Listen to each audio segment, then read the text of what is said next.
O Kybalion. 3 iniciados. Capítulo 8. Os planos de correspondência. O que está em cima é como o que está embaixo, e o que está embaixo é como o que está em cima. O segundo grande princípio hermético explica a verdade que há uma harmonia, uma correlação e correspondência entre os diferentes planos de manifestação, vida e existência. Esta afirmação é uma verdade porque tudo que está incluído no universo emana da mesma fonte, e as mesmas leis, princípios e características se aplicam a cada unidade ou combinação de unidades de atividade, assim como cada uma manifesta seus fenômenos no seu próprio plano.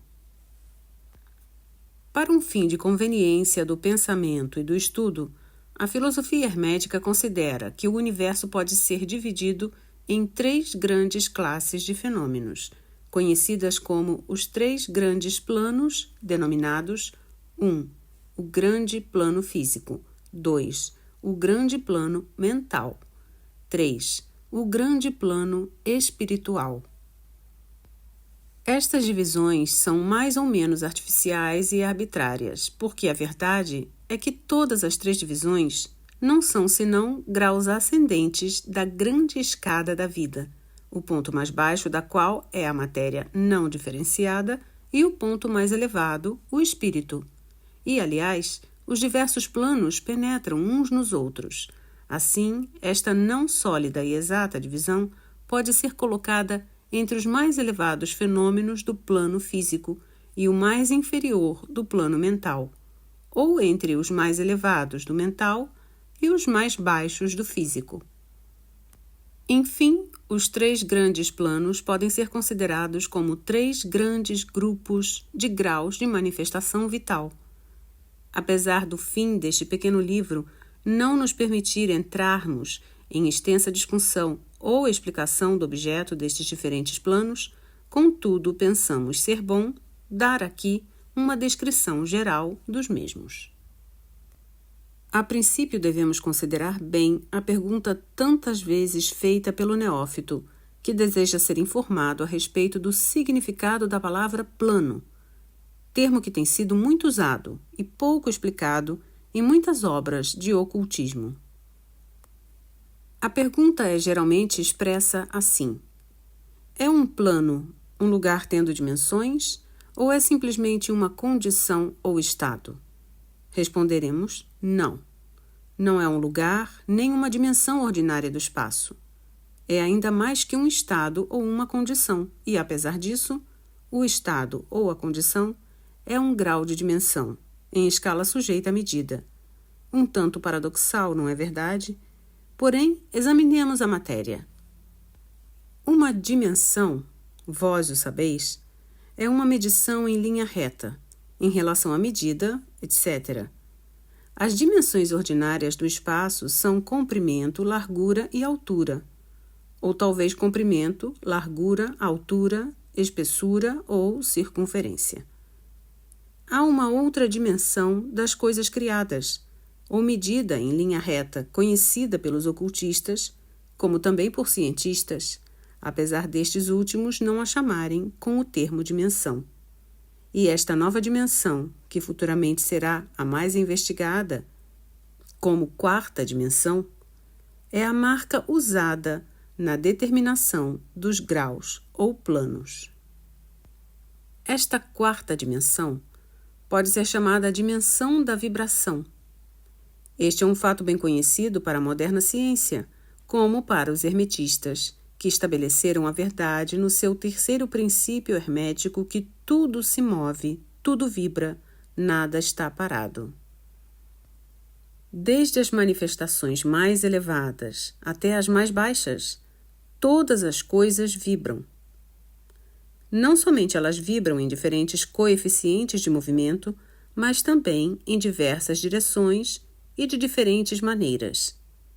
Os graus de coeficiente das vibrações constituem os graus de medição na escala de vibrações, ou, em outras palavras, os graus da 4ª dimensão. E estes graus formam o que os ocultistas chamam planos. O mais elevado grau de vibração constitui o plano mais elevado e a mais elevada manifestação da vida que ocupa este plano. Assim, apesar de um plano não ser um lugar, nem ainda um estado ou uma condição, ele possui as qualidades de ambos. Desejaríamos dizer mais sobre o assunto da escala das vibrações nas nossas próximas lições, em que consideraremos o princípio hermético de vibração.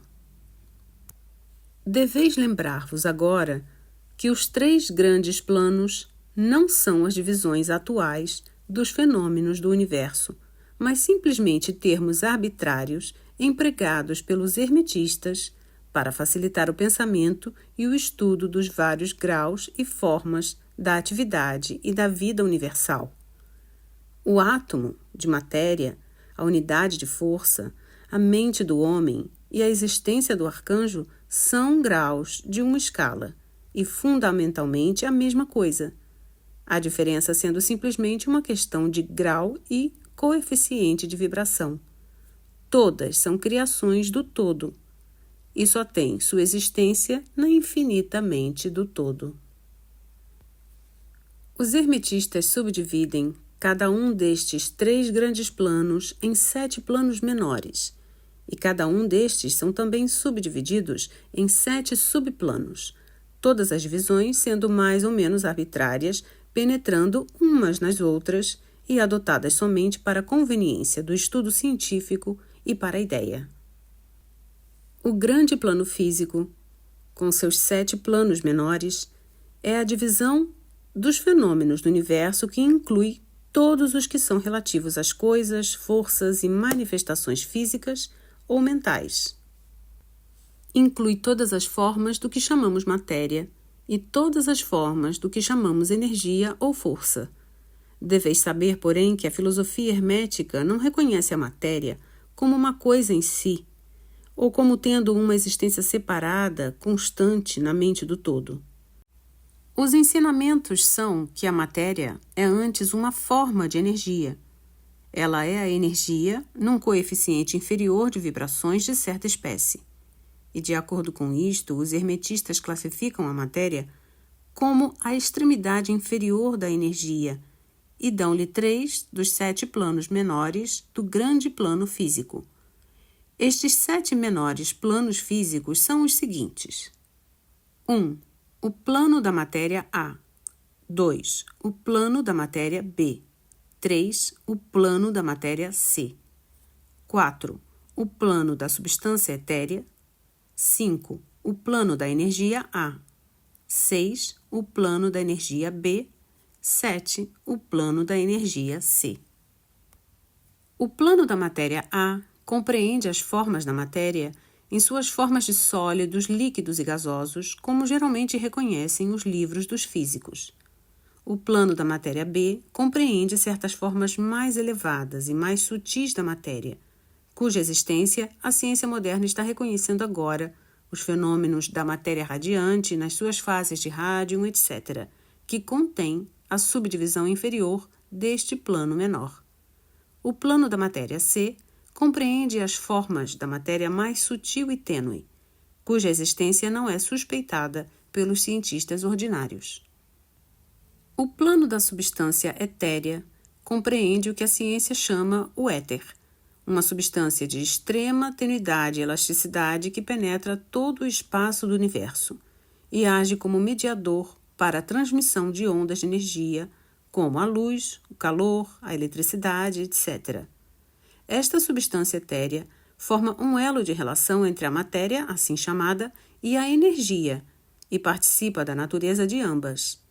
Os preceitos herméticos, contudo, ensinam que este plano tem 7 subdivisões, como tem todos os planos menores, e que, com efeito, existem 7 éteres em vez de um só. Imediatamente acima do plano da substância etérea está o plano da energia A, que compreende as formas ordinárias da energia conhecida pela ciência, sendo, respectivamente, estes 7 subplanos o calor, a luz, o magnetismo, a eletricidade e a atração, incluindo a gravitação, a coesão, a afinidade química, etc., e várias outras formas de energia indicada pelas experiências científicas, mas ainda não classificadas. O plano da energia B compreende 7 subplanos de formas elevadas da energia ainda não descoberta pela ciência, mas que têm sido apelidadas as forças mais sutis da natureza e que são consideradas em ação nas manifestações de certas formas de fenômenos mentais e pelas quais tais fenômenos são possíveis. O plano da energia C compreende 7 subplanos de energia tão elevadamente organizados que eles contêm muitas características da vida, mas que não é reconhecido pela mente dos homens no plano ordinário de desenvolvimento, sendo útil só ao uso dos entes do plano espiritual. Tal energia nem é sonhada pelo homem ordinário e pode ser considerada quase como a força divina. Os entes que a empregam são como deuses comparados com os mais elevados tipos humanos conhecidos por nós. O grande plano mental compreende as formas de pensamentos viventes conhecidas por nós na vida ordinária, bem como certas outras formas só bem conhecidas dos ocultistas. A classificação dos 7 menores planos mentais é mais ou menos satisfatória e arbitrária, se não for acompanhada por esmeradas explicações que estão fora do fim desta obra particular. Contudo, vamos mencioná-los. Eles são os seguintes: 1. O plano da mente mineral. 2. O plano da mente elemental, A. 3. O plano da mente vegetal. 4. O plano da mente elemental, B. 5. O plano da mente animal. 6. O plano da mente elemental, C. 7. O plano da mente hominal. O plano da mente mineral compreende os estados ou as condições das unidades, entidades ou grupos e combinações das mesmas que animam as formas conhecidas por nós como minerais, químicas, etc. Estas entidades não podem ser confundidas com as moléculas, os átomos e os corpúsculos, que são simplesmente os corpos ou as formas materiais destas entidades, assim como o corpo de um homem é a sua forma material e não ele mesmo. Estas entidades podem ser chamadas espíritos em certo sentido, e seres viventes de um grau inferior de desenvolvimento, vida e mente, exatamente um pouco maior que as unidades da energia vivente que compreendem as mais elevadas subdivisões do mais elevado plano físico. A mente média não quer, geralmente, atribuir a possessão da mente, espírito ou vida ao reino mineral, mas todos os ocultistas reconhecem a existência dela, e a ciência moderna move-se rapidamente para o ponto de vista do hermetismo a respeito deste assunto. As moléculas, os átomos e os corpúsculos têm seus amores e ódios, suas semelhanças e dissemelhanças, atrações e repulsões, afinidades e desafinidades, etc. E muitas das mais intrépidas mentes de ciência moderna expressaram a opinião que o desejo e a vontade, as emoções e sentimentos dos átomos simplesmente diferem em grau dos que os homens têm. Não temos espaço para argumentar sobre este assunto. Todos os ocultistas conhecem isto, e outros se referiram às diversas obras científicas mais recentes para corroboração exterior. Estas são as 7 subdivisões usuais deste plano. O plano da mente elemental A compreende o estado ou a condição e grau de desenvolvimento mental e vital de uma classe de entidades desconhecidas ao homem médio, mas reconhecidas pelos ocultistas. Elas são invisíveis aos sentidos ordinários do homem, mas não obstante existem e têm a sua parte do drama do universo. O seu grau de inteligência está entre o das entidades minerais e químicas, e de um lado, e das entidades do reino vegetal do outro. Também neste plano há 7 subdivisões. O plano da mente vegetal em suas 7 subdivisões, compreende os estados ou as condições das entidades contidas nos reinos do mundo vegetal, os fenômenos vitais e mentais que as pessoas de inteligência média justamente bem compreendem. Têm sido publicadas na última década muitas obras novas e interessantes sobre a mente e a vida nas plantas.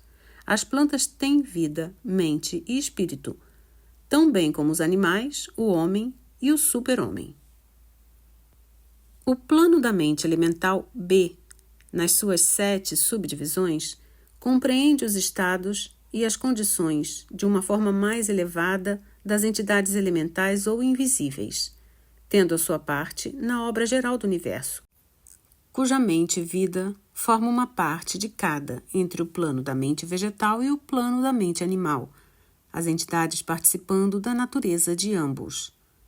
O plano da mente animal, nas suas 7 subdivisões, compreende os estados e as condições de entidades, entes ou espíritos que animam as formas animais da vida, familiares a nós todos. Não é necessário entrar em detalhes a respeito deste reino ou plano de vida, porque o mundo animal nos é tão familiar como o nosso próprio. O plano da mente elemental C, nas suas 7 subdivisões, compreende as entidades ou entes invisíveis, como são todas as formas elementais que participam da natureza da vida animal e da humana em certo grau e certas combinações. As formas mais elevadas são meio-humanas em inteligência. O plano da mente humana, nas suas 7 subdivisões, compreende as manifestações da vida e da mentalidade que são comuns ao homem, nos seus vários graus e divisões. Nesta relação, sabemos que o homem médio atual ocupa a 4ª subdivisão do plano da mente humana, e somente o mais inteligente cruzou as fronteiras da 5ª subdivisão. A raça gastou milhões de anos para alcançar esta posição, e serão necessários muitos mais anos para que ela passe a 6ª e a 7ª subdivisões e vá além delas. Mas lembrai-vos que existiram raças antes de nós que passaram por esses degraus e nos planos mais elevados. A nossa própria raça é a 5ª, com restos da 4ª, que pôs os pés no caminho. Contudo, há alguns espíritos avançados da nossa própria raça que ultrapassaram as massas e que passaram a 6ª e a 7ª subdivisões. E muitos poucos entes estão acima deles. O homem da 6ª subdivisão será o super-homem, e o da 7ª, o homem de cima. Na nossa consideração dos 7 planos mentais menores, nós nos referimos aos 3 planos elementais em sentido geral. Não queremos entrar em detalhes sobre este assunto porque esta obra limita-se a tratar da filosofia e dos preceitos em geral. Mas podemos dizer-vos mais, com o fim de dar-vos uma pequena ideia mais clara das relações destes planos aos mais familiares deles. Os planos elementais têm a mesma relação com os planos da mentalidade e da vida mineral, vegetal, animal e hominal, como as claves pretas do piano têm para com as claves brancas. As claves brancas são suficientes para produzir a música, mas há certas escalas, melodias e harmonias em que as claves pretas têm a sua parte e em que a sua presença é necessária. São necessários também como elos de união da condição do espírito, são entidades-estados, entre os outros diversos planos, certas formas de desenvolvimento podendo ser atingidas nele. Este último resultado, dando ao leitor, que pode ter, entre as linhas, uma nova luz sobre o processo de evolução e uma nova chave da porta secreta dos lábios da vida entre um reino e o outro. Os grandes reinos dos elementais são muito reconhecidos por todos os ocultistas, e os escritos esotéricos estão cheios de menção deles. Os leitores de Zanoni, de Bulwer Lytton, e outras obras semelhantes poderão reconhecer as entidades que habitam estes planos de vida. Passando do grande plano mental ao grande plano espiritual, o que poderemos dizer? Como poderemos explicar estes estados mais elevados do ente, da vida e da mente, as mentes ainda inábeis para compreender e entender as mais elevadas subdivisões do plano da mente hominal. A tarefa é impossível. Poderemos falar só nos termos mais gerais. Como pode a luz ser descrita a um homem nascido cego? Como explicar o açúcar a um homem que nunca comeu coisa doce? Ou a harmonia a um que nasceu surdo? Tudo o que podemos dizer é que os 7 planos menores do grande plano espiritual, cada plano menor tendo suas 7 subdivisões, compreende os entes que possuem a vida, a mente e a forma acima da do homem atual, como a deste último é acima do verme terrestre, do mineral ou ainda de certas formas da energia ou matéria. A vida destes entes é tão transcendental para nós que ainda não podemos pensar nos detalhes dos mesmos. As suas mentes são tão transcendentes que para eles nos parecemos pensar um pouquinho, e os nossos processos mentais lhes parecem simplesmente como um processo material. A matéria de que as suas formas são compostas são dos planos mais elevados da matéria, contudo, muitos disseram que eles estão presos na pura energia. Que se poderá dizer de tais entes? Nos 7 planos menores do grande plano espiritual, existem entes que poderemos chamar anjos, arcanjos, semideuses. No plano menor mais baixo vivem estas grandes almas que chamamos mestres e adeptos. Acima deles fica a grande hierarquia das hostes angélicas, inconcebíveis ao homem, e acima destas ficam os que podem ser chamados sem irreverência os deuses. Tão elevados na escala da existência estão eles, pois que a sua existência, inteligência e poder são semelhantes aos atribuídos pelas raças de homens às suas concepções da divindade. Estes entes estão ainda além dos mais elevados voos da imaginação humana, e o epíteto divino é o único que lhes é aplicável. Muitos destes entes, como também as hostes angélicas, tomam muito interesse nos negócios do universo e têm uma parte importante neles. Estas invisíveis divindades e anjos protetores estendem a sua influência livre e ocasionalmente no processo da evolução e do progresso cósmico. A sua ocasional intervenção e assistência nos negócios humanos criou as muitas lendas, crenças, religiões e tradições da raça passada e presente.